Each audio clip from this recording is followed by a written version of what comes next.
පහළ වේවා කියන සාදු ප්‍රාර්ථනාව අපි අද දවසේ සිද්ධ කරනවා. ඒ වගේම අපි මේ මහා පින්කම් වලදී අපිට අපේ පින්වත් දායක සභාවට ඔබ එහෙම කියන්නේ නේද පන්සල ඒවා මූලික ගත්ත සියලු දෙනා මට නම් ගොත් කියන්න නම් එච්චර මතකයක් නැහැ.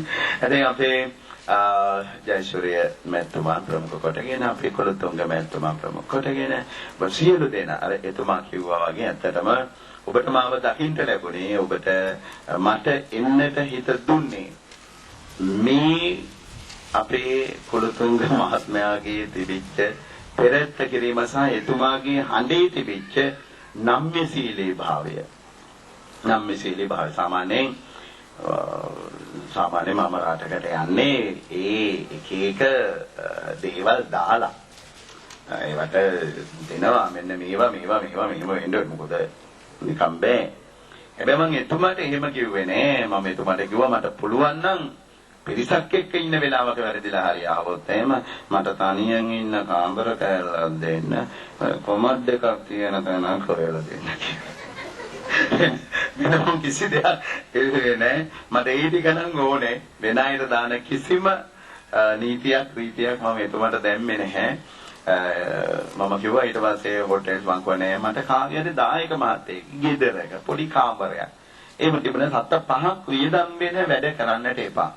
අපි ඇවිල්ලා ඔබේ වැඩේ කරලා දෙන්නම්. ඔබේ තියෙන උනන්දුව කැපවීම හේතු කොටගෙන. ඉතින් එතුමා කායි සාක්ෂි වශයෙන් නොහඳුනා ගත්තාට අපි රාජ්‍ය තන්ත්‍රයේ ශ්‍රී ලංකාවේ වැඩ කරනකොට විශේෂයෙන්ම අපේ රජගෙදර මුල් කරගෙන දැන් ටර්ලීගහ මන්දිරය උනත් අපේ ජනාධිපතිතුමන් සිටින්නේ මේ වැඩවලදී එහි සේවාවේ නිරත වෙලා සිටින අපේ ලේකම්තුමන්ලා රාශියක් නිරන්තරයෙන් ඕමානිය සහ කුලතුංග නම කියවනවා. ඒ නිසා ඒ සම්බන්ධය අපිට තිබුණා, ඒ බැඳීම තිබුණා, මතකයේ තිබුණා. ඒ වගේම මා දන්නා කීප දෙනෙක් එතුමාණන්ගේ හිතයිෂෙන් මම හොයලා බලලා මට කතා කරාමත් කිව්වේ හාමුදුරනේ අහවලුගෙන් ඕනනම් අහලා බලන්න එන්න ඉස්සර වෙලා කොහොමද මේක කියලා. ඉතින් කොහොමද එතුමාට විශ්වාසය තිබුණා.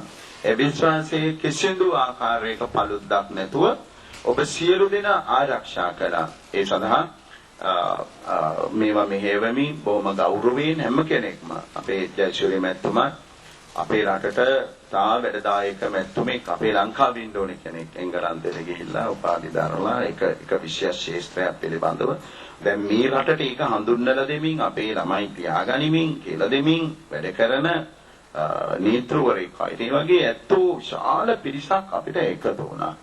එනිසා හැම දෙනාගේම බලය ශක්තිය එකමුතුකම හැමදාම තියෙනවා.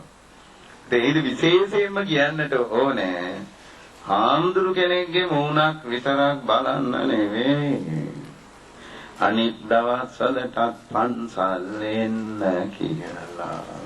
මොකද මම වීඩියෝ බැලුවා ඒවයි හාමුදුරුවෝ ඉන්න දවසට ගොඩක් ඉන්නවා.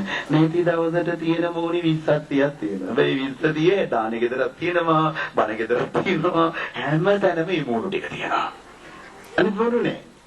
ඒ නිසා එහෙම බෑ සිංහලකම, අපේකම, බෞද්ධකම, ශ්‍රී ලාංකිකකම, එකමුතුකම, ආගම් ජාති ભેද නැතුව ඉදිරියට සියලුම දෙනා මේ විදියටම ගොනු වෙලා එක රාශිය වෙලා ස්වාමීන් වහන්සේ වඩීවි කොහොම හරි අපේ භූමිය අපිට ලැබෙනවා.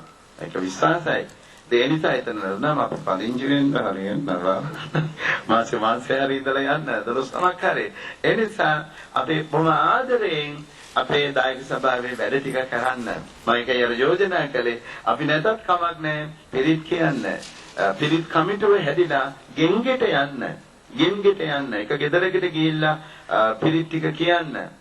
තුන් සූත්‍රය දේශනා කරන්න. 20කට 30කට ආරාධනා කරන්න.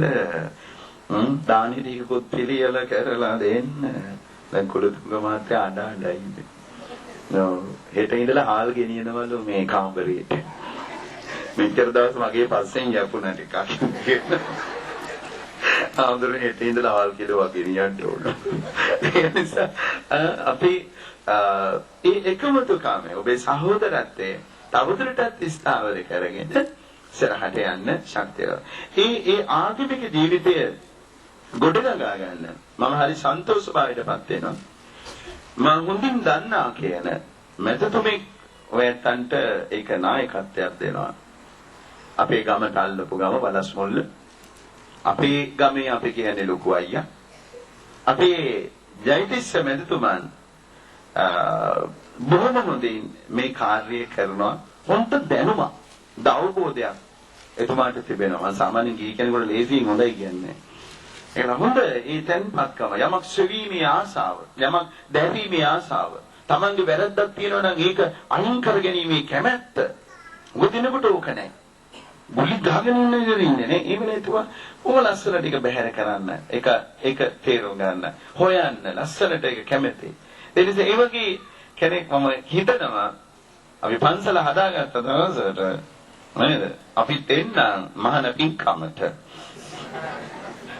නේද මේ බස දන්න මේ රටේ දැනුත් ඉන්නේ අර ගමක් අල්ලගෙන ඉන්නේ ඉතින් ඒ හැකියාව තියෙන අපේ මෙතුමල් අපේ ඒකටපත් කරගෙන මහාන කරගෙන අපි උපසම්පදාවක් දෙන්න නේද ඕමාන් කෙනෙක් හැටියට හරි ඉඳගෙන මේ බැර ටික කරන්න ඒ නිසා ඔබතුමාලා ඉතින් හොඳට කරන්න අපේ පිරිත් කණ්ඩායම හොඳට ඒ ටික කරන්න ඒව හොඳට ඝන පිළිටුවගෙන කරන්න ඒව පවත්වාගෙන යන්න අපි කවදා හරි මේව කරගන්නකම් ඔබ දෙන ශක්තියට අපි ආශිර්වාද කරනවා කවුරුත් ඒ තුනුරුවන්ගේ සරණ ආශිර්වාදය ලබා ගන්නට ඕනි.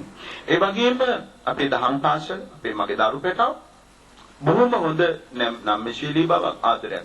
එසේ ආචාර්ය මණ්ඩලයට තම පුළුවන් නම් ගුරු මව්පියෝ බැඳෙන්න දක්ෂතා පක්ෂතා තියන අය ඉන්න එකට එකතු වෙන්න ඒ එකතු වෙලා කුමරි ආයතනය ගොඩනගන්න.